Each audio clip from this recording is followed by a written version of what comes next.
حضرت ابو ہریرہ رضی اللہ تعالیٰ عنہ سے روایت ہے کہ رسول اللہ صلی اللہ علیہ وآلہ وسلم نے فرمایا، اس اثنا میں ایک آدمی راستہ چلا جا رہا تھا، اسے سخت پیاس لگی، چلتے چلتے اسے ایک کنواں ملا، وہ اس کے اندر اترا اور پانی پی کر باہر نکل آیا۔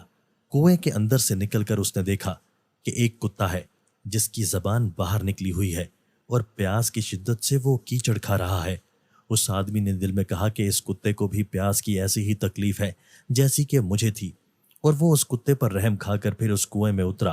اور اپنے چمڑے کے موزے میں پانی بھر کر اس نے اس کو اپنے منہ سے تھاما اور کنویں سے باہر نکل آیا، اور اس کتے کو وہ پانی اس نے پلا دیا۔ اللہ تعالیٰ نے اس کی اس رحم دلی اور اس محنت کی قدر فرمائی اور اسی عمل پر اس کی بخشش کا فیصلہ فرما دیا۔ بعض صحابہ نے حضور صلی اللہ علیہ وآلہ وسلم سے یہ واقعہ سن کر دریافت کیا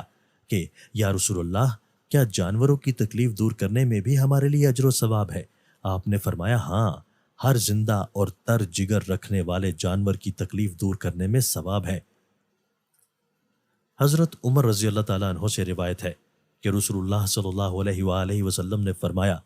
اللہ کے بندوں میں سے کچھ ایسے خوش نصیب بھی ہیں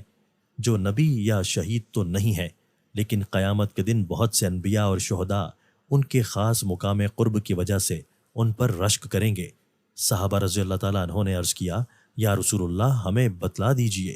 کہ وہ کون بندے ہیں؟ آپ نے فرمایا، وہ لوگ وہ ہیں جنہوں نے بغیر کسی رشتہ اور قرابت کے اور بغیر کسی مالی لین دین کے روح خداوندی کی وجہ سے باہم محبت کی،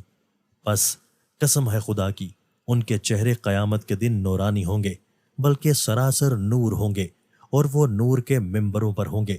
اور عام انسانوں کو جس وقت خوف و ہراس ہوگا اس وقت وہ بے خوف اور مطمئن ہوں گے، اور جس وقت عام انسان مبتلا غم ہوں گے وہ اس وقت بے غم ہوں گے۔ اور اس موقع پر آپ نے یہ آیت پڑھی۔ ترجمہ: معلوم ہونا چاہیے کہ جو اللہ کے دوست اور اس سے خاص تعلق رکھنے والے ہیں ان کو خوف و غم نہ ہوگا۔